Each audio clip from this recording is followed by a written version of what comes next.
Welcome back to റിയാറ. എല്ലാ കൂട്ടുകാർക്കും ഞങ്ങളുടെ പുതിയ വീഡിയോയിലേക്ക് സ്വാഗതം. നമ്മളിവിടെ ഉണ്ടാക്കാൻ പോകുന്ന ഇന്നത്തെ പുതിയ ഡിഷ് എന്ന് പറയുന്നത് പോർക്ക് ചാപ്സ് ആണ്. നമ്മുടെ കോട്ടയത്തുള്ള ഏത് ഫംഗ്ഷൻ ഉണ്ടെങ്കിലും ഈ ഒരു ഐറ്റം ഇല്ലാത്ത പരിപാടിയില്ല. അപ്പോൾ നമുക്ക് വീഡിയോയിലേക്ക് പോകാം.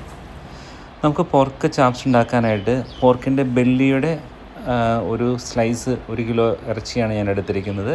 അതിലേക്ക് നമുക്ക് ആവശ്യമായത് ഒരു സവാള, കുറച്ച് കറിവേപ്പില, പിന്നെ ഇഞ്ചി, പച്ചമുളക്, വെളുത്തുള്ളി ചതച്ചൊരു ചെറിയ പേസ്റ്റ്, പിന്നെ തേങ്ങയുടെ 1-ാം പാല്, 2-ാം പാല്, കുറച്ച് കുരുമുളക് പൊടി ചതച്ചത്, പെരിഞ്ചീരകം, പട്ട, ഏലക്ക, കരയാമ്പൂ, പിന്നെ ലേശം മുളക് പൊടി, ലേശം മല്ലിപ്പൊടി, ലേശം ഗരം മസാല, ഇതെല്ലാമാണ് നമുക്ക് ആവശ്യമായിട്ടുള്ളത്. അപ്പം നമുക്ക് ആദ്യമേ തന്നെ പോർക്ക് ഒന്ന് മാരിനേറ്റ് ചെയ്തെടുക്കാം. അതിന് ആവശ്യത്തിന് ഉപ്പിട്ട് കൊടുക്കുക.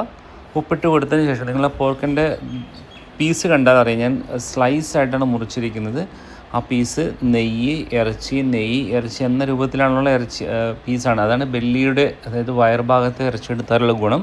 നല്ല ടേസ്റ്റും ആയിരിക്കും, സോഫ്റ്റും ആയിരിക്കും. അപ്പോൾ ഇതെല്ലാമായിട്ട് നമുക്ക് നന്നായിട്ട് മാരിനേറ്റ് ചെയ്യാം. മാരിനേറ്റ് ചെയ്തതിന് ശേഷം മിനിമം ഒരു അരമണിക്കൂർ തൊട്ട് ഒരു 6 മണിക്കൂർ വരെ വെക്കുന്നതാണ് ഏറ്റവും സേഫ്. അപ്പോൾ അതിൻ്റെ ഉള്ള ടേസ്റ്റ് മുഴുവൻ ഫ്ലഷിലേക്ക് പിടിക്കും. ഞാനിപ്പോൾ ഒരു അരമണിക്കൂർ വെക്കുന്നുള്ളത് വീഡിയോ എടുക്കാൻ വേണ്ടി മാത്രം ഉണ്ടാക്കിയ ഒരു വിഭവമാണ് ഇത്. ചെയ്തതിന് ശേഷം, മാരിനേറ്റ് ചെയ്തതിന് ശേഷം ഞാനിത് കുക്കറിലിട്ട് അരമണിക്കൂർ വെച്ചതിന് ശേഷം കുക്കറിലിട്ട് ഇത് വേവിച്ചെടുക്കുകയാണ്. കുക്കറിലേക്ക് ഇടുമ്പോൾ ശ്രദ്ധിക്കുക, അത് മുഴുവനും ഒരേ ലെവലിൽ ഒരുപോലെ പരത്തി വെക്കുക. എന്നിട്ട് അത് മുങ്ങിക്കിടക്കത്തക്ക രൂപത്തിൽ വെള്ളം ഒഴിക്കുക. സാധാരണ ആളുകൾ വെള്ളം ഒഴിക്കുന്നത്, ഞാനിവിടെ തേങ്ങയുടെ 3-ാം പാലാണ് അതിനകത്ത് ഒഴിച്ചിരിക്കുന്നത്. എന്നിട്ട് അത് കൃത്യമായ മുങ്ങിക്കിടക്കത്തക്ക രൂപത്തിൽ അത് ഞാൻ അറേഞ്ച് ചെയ്ത് വെച്ചിട്ടുണ്ട്. ഇനി അത് നമുക്ക് വേവിക്കാൻ വെക്കാം. ആ സമയത്ത് നമുക്ക് ഒരു പാൻ അടുപ്പത്ത് വയ്ക്കാം. ഉരുളിയാണ് ഏറ്റവും ബെസ്റ്റ്. നമുക്ക് ഉരുളി ഇല്ലാത്തതുകൊണ്ട് അടി കട്ടിയായ ഒരു പാത്രം അടുപ്പത്ത് വയ്ക്കുക. വെളിച്ചെണ്ണ ഒഴിക്കുക. പാത്രം ചൂടായതിന് ശേഷം മാത്രമേ വെളിച്ചെണ്ണ ഒഴിക്കുക, അല്ലെങ്കിൽ പൊട്ടിത്തെറിക്കും, വെള്ളം പൊട്ടിത്തെറിക്കും. വെളിച്ചെണ്ണ നന്നായിട്ട് തിളച്ച് വരുമ്പോൾ നന്നായിട്ട് ചൂടായതിന് ശേഷം കടുകിടുക.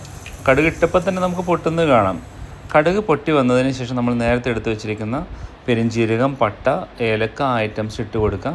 അത് നന്നായിട്ട് നന്നായിട്ടൊന്ന് വാടിയതിന് ശേഷം, ഫ്രൈ ആയതിന് ശേഷം നമുക്കത് ഇതിനകത്തേക്ക് നേരത്തെ അരിഞ്ഞ് വെച്ചിരിക്കുന്ന സവാള ഇട്ട് കൊടുക്കാം. സവാള ഇട്ട് കൊടുക്കുമ്പോൾ ശ്രദ്ധിക്കുക, വെള്ളം ഉണ്ടോ എന്ന് നോക്കുക, തെറിക്കാതെ ശ്രദ്ധിക്കുക. മാക്സിമം തീ കുറച്ച് വെച്ചിട്ട് ഇട്ട് കൊടുക്കുക. അതോടൊപ്പം നമ്മൾ സവാളയോടൊപ്പം പച്ചമുളകും വേപ്പിലയോടെ ഇട്ടിട്ടുണ്ട്. പച്ചമുളക് 4 നമ്മൾ നീളത്തിൽ മുറിച്ചിട്ടിരിക്കുന്നത്. അപ്പോൾ അതുകൂടി നന്നായിട്ടിട്ട് വഴറ്റി കൊടുക്കുക. കൂട്ടത്തിൽ ഞാൻ ഉപ്പിട്ട വീഡിയോയിൽ കാണിച്ചിട്ടില്ല, നിങ്ങളുടെ ആവശ്യത്തിന് ഉപ്പിട്ട് കൊടുക്കുക കേട്ടോ. അതിനുശേഷം നന്നായിട്ട് വഴറ്റിയതിന് ഒന്ന് ഇളക്കിയതിന് ശേഷം അതൊന്ന് നല്ല മൂടി വെച്ച് അടച്ച് വെച്ച് വേവിക്കുക. ഈ സമയത്ത് നിങ്ങൾ ഈ ചാനൽ ആദ്യമായിട്ടാണ് കാണുന്നതെങ്കിൽ നമ്മുടെ വീഡിയോ വീണ്ടും കാണാനായിട്ട് ചാനൽ സബ്സ്ക്രൈബ് ചെയ്യുക. അപ്പോൾ ഞാനിത് അടച്ചു വെച്ച് വേവിക്കുകയാണ്.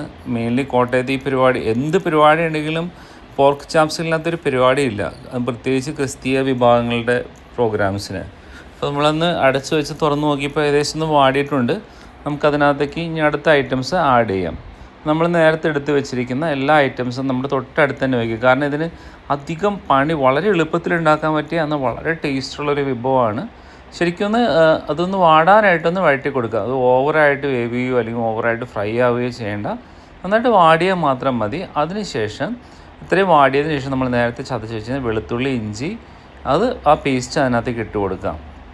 ചിലവർ മിക്സിയിലിട്ട് അടിക്കുക. ഞാനത് നമ്മുടെ കല്ലിലിട്ട് ഇടിച്ച് ചതച്ച വെളുത്തുള്ളി ഇഞ്ചി പേസ്റ്റാണ്, അതിനകത്തേക്ക് ഇട്ട് കൊടുക്കുക. എന്നിട്ട് കുറച്ച് നേരം കൂടി നമുക്കതൊന്ന് വേവാനായിട്ട്, അതിൻ്റെ ആ പച്ചപ്പൊക്കെ ഒന്ന് പോകാനായിട്ടും വേവാനായിട്ടും നമുക്ക് വെയിറ്റ് ചെയ്യാം.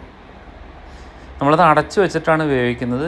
നമുക്കൊന്ന് കുറച്ച് നേരം, ഒരു 2 മിനിറ്റ് കഴിഞ്ഞപ്പോൾ നമ്മൾ തുറന്ന് നോക്കിയപ്പോൾ എല്ലാത്തിനും പച്ചപ്പൊക്കെ മാറി നല്ല വെളുത്തുള്ളിയുടെ ഇഞ്ചിയുടെയൊക്കെ സ്മെല്ല് അവിടെയുണ്ട്. ആദ്യമേ തന്നെ കുരുമുളക് പൊടി ഇട്ട് കൊടുക്കുക. നമ്മൾ നേരത്തെ എടുത്ത ഗരം മസാല, മല്ലിപ്പൊടി, അത് 2 കൂടി ഇതിനകത്ത് ആഡ് ചെയ്ത് കൊടുത്ത് നന്നായിട്ട് ഇളക്കി കൊടുക്കുക. ഇളക്കിയതിന് ശേഷം നന്നായിട്ട് ഇളക്കണം കേട്ടോ, കാരണം തീ കൂട്ടിയിട്ട് വെക്കരുത്, തീ കുറച്ച് തന്നെ ഇളക്കണം. അതിനുശേഷം ഒരു ലേശം വെള്ളം ഒഴിച്ച് ആ പൊടി ഒന്ന് വേവാനായിട്ട് വയ്ക്കുക. അതെന്താ പ്രത്യേകത എന്ന് വെച്ചാൽ, ഇങ്ങനെ വേവിക്കുമ്പോൾ പൊടി നന്നായിട്ട് മസാലയും നമ്മുടെ ഗ്രേവി എല്ലാം കൂടി ഒരേ ലെവലിൽ വേവുകയും നമുക്ക് എന്നിട്ടതൊന്ന് പരത്തി വെച്ച് വെള്ളം വറ്റിച്ചെടുക്കണം കേട്ടോ. നമ്മൾ ഒഴിച്ചാൽ വെള്ളം തന്നെ ഫുള്ള് വറ്റിച്ചെടുക്കണം. ഇപ്പോൾ നോക്കി നിങ്ങൾക്ക് കാണാൻ പറ്റും, നന്നായിട്ട് തിളച്ചിടുന്ന, അതിൽ നിന്ന് എണ്ണയൊക്കെ സെപ്പറേറ്റ് മാറി തുടങ്ങിയിട്ടുണ്ട്. തീ കുറച്ചിട്ട് വേണം ഇത് ചെയ്യാനായിട്ട്. സിമ്മിൽ തന്നെ ഏറ്റവും കുറഞ്ഞ തീയിൽ വെക്കണം. അതിനുശേഷം ഇങ്ങനെ ഇളക്കി നമ്മൾ കുറച്ച് കഴിയുമ്പോൾ നമുക്ക് കാണാൻ പറ്റും എണ്ണ സെപ്പറേറ്റ്, നമ്മുടെ ഗ്രേവി സെപ്പറേറ്റ് എന്ന രൂപത്തിൽ വന്നിട്ടുണ്ട്. ഇനി നമുക്കിതിനകത്തേക്ക് അത്യാവശ്യമായിട്ട് ചെയ്യേണ്ടത് ഇത് ജസ്റ്റ് നമ്മളിപ്പോൾ എല്ലാം റെഡിയായി കഴിഞ്ഞു. നമുക്കിതിനകത്തേക്ക് ഒഴിക്കേണ്ടത് നെക്സ്റ്റ് നമ്മൾ നേരത്തെ പിഴിഞ്ഞ് വെച്ചിരിക്കുന്ന രണ്ടാം പാലാണ്. അപ്പോൾ നമ്മളതിനകത്തേക്ക് രണ്ടാം പാൽ ഓൾറെഡി അടുത്ത് റെഡിയാക്കി വെച്ചിട്ടുണ്ട്. രണ്ടാം പാൽ അതിനകത്തേക്ക് ഒഴിക്കുക. രണ്ടാം പാൽ ഒഴിച്ചതിന് ശേഷം നന്നായിട്ട് ഇളക്കി കൊടുക്കുക. മസാലയെല്ലാം ഇതിനകത്തേക്ക് നമ്മുടെ പാലിനകത്തേക്ക് ഒന്ന് മിക്സ് ആവത്തക്ക രൂപത്തിൽ ഒഴിച്ചു കൊടുക്കുക. അപ്പോൾ ആ സമയം കൊണ്ട് നമ്മുടെ പോർക്ക് കുക്കറിൽ ഓൾറെഡി വെന്തിട്ടുണ്ട്. അപ്പോൾ അതൊന്ന് സെപ്പറേറ്റ് മാറ്റിയെടുക്കുന്നുണ്ട് ഞാൻ ഈ സമയത്ത് കേട്ടോ. ഞാൻ വീഡിയോയിൽ കാണിച്ചിട്ടില്ലെന്നേ ഉള്ളൂ. അപ്പോൾ ഞാൻ ഈ പോർക്കെല്ലാം സെപ്പറേറ്റ് എടുത്തു. നന്നായിട്ട് വെന്ത് വന്നിട്ടുണ്ട്. എന്നാൽ ഒരു 70% വേവ് ആയിട്ടുള്ളൂ. നമ്മുടെ രണ്ടാം പാൽ നന്നായിട്ട് തിളച്ച സമയത്ത് ഞാൻ ആ പോർക്കിൻ്റെ കഷ്ണങ്ങൾ ഓരോന്നായിട്ട് ഒന്നും ഉടഞ്ഞിട്ടില്ല കേട്ടോ. ചിലർ അറിയും ഇങ്ങനെ ഒരു കുക്കറിലിട്ട് വേവിച്ച് ഉടഞ്ഞു ഒന്നും ഉടഞ്ഞിട്ടില്ല. നല്ല ഫ്രഷായിട്ട് തന്നെ ഇരിക്കുന്ന നല്ല കഷ്ണമാണ്. അത് അതിനകത്തിട്ട് വേവിക്കുക. എന്നിട്ട് ആ വെള്ളം നമ്മൾ ആ രണ്ടാം പാലം അതിനകത്ത് വറ്റി ചേരുന്ന വരെ ഇളക്കിക്കൊണ്ടിരിക്കുക.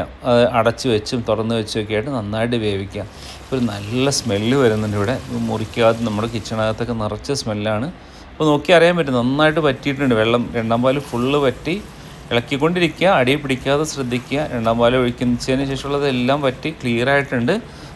പോർക്കിൻ്റെ വേവൊക്കെ വളരെ പാകത്തിനാണ്. ഉപ്പ് നോക്കുക, ആവശ്യത്തിന് നിങ്ങൾക്ക് ആവശ്യത്തിന് ഉപ്പ് വേണമെങ്കിൽ ആഡ് ചെയ്യുക. ഇവിടെ നമുക്ക് ഉപ്പ് ഓക്കെയാണ്, അതുകൊണ്ട് ഞാൻ എക്സ്ട്രാ ആഡ് ചെയ്യുന്നില്ല. അതിനുശേഷം നമ്മൾ ഇളക്കി ശരിക്കും വെള്ളമൊന്ന് വറ്റിയതിന് ശേഷം തീരെ വെള്ളമില്ല, നല്ല ഗ്രേവി, നല്ല തിക്ക് ഗ്രേവി ആയെന്ന് കണ്ടാൽ നമ്മൾ ആദ്യം അടിച്ചു വെച്ചിരിക്കുന്ന ഒന്നാം പാൽ ശ്രദ്ധിക്കുക. ഒന്നാം പാൽ നമ്മൾ ഏറ്റവും അവസാനമാണ് ഒഴിക്കുന്നത്. ഒന്നാം പാൽ ഒഴിച്ചിട്ട് ജസ്റ്റ് ഒന്ന് തിളച്ചാൽ മാത്രം മതി. പ്രത്യേകിച്ചൊന്നും ചെയ്യണ്ട. നല്ല കട്ടിയുള്ള പാലാണ്. പിന്നെ തിളച്ചാൽ അത് പിരിഞ്ഞു പോകും. ഒന്നാം പാൽ ഒഴിക്കുക. ഒന്നാം പാൽ ഒഴിച്ച് ജസ്റ്റ് ഒരേ സൈഡിലോട്ട് മാത്രം ഇളക്കുക. ഓക്കെ, ആ ഒരു സൈഡിലോട്ട് ഇളക്കി കഴിഞ്ഞാൽ നമുക്ക് പയ്യെ സ്റ്റൗ ഓഫ് ചെയ്യാം. ജസ്റ്റ് ഒന്ന് തള വന്ന് കാണുമ്പോഴത്തേക്കും സ്റ്റൗ ഓഫ് ചെയ്യാം. നീ കണ്ടാലറിയാം നമ്മുടെ കഷ്ണം നല്ല സൂപ്പറായിട്ട് അടിപൊളിയായിട്ട് കഷ്ണം മാത്രം ഒന്നും ഉടയാണ്ടും പൊടിയാണ്ടും നല്ല അടിപൊളി നല്ല ടേസ്റ്റുള്ള പോർക്ക് ചാപ്സ് റെഡിയാണ്. നമുക്കിനി ഇത് ഒരു പാത്രത്തിലേക്ക് എടുത്ത് സെർവ് ചെയ്യാം. അപ്പോൾ ഞാൻ ഒരു 2 മിനിറ്റ് കഴിഞ്ഞതിന് ശേഷമാണ് പാത്രത്തിലേക്ക് സെർവ് ചെയ്യാൻ മാറ്റിയത്. കണ്ടാൽ ആ ഗ്രേവിയുടെ തിക്നെസ് കണ്ടാലറിയാം. അതുപോലെ കഷ്ണത്തിൻ്റെ ആ ഒരു ഫിനിഷിങ് ഒരു തരത്തിലും ഉടയാണ്ട് ആസിഡീസ് നമുക്ക് കിട്ടിയിട്ടുണ്ട്. അപ്പോൾ വീട്ടിൽ ട്രൈ ചെയ്യുക. അഭിപ്രായങ്ങൾ അറിയിക്കുക. ചാനൽ സബ്സ്ക്രൈബ് ചെയ്യുക.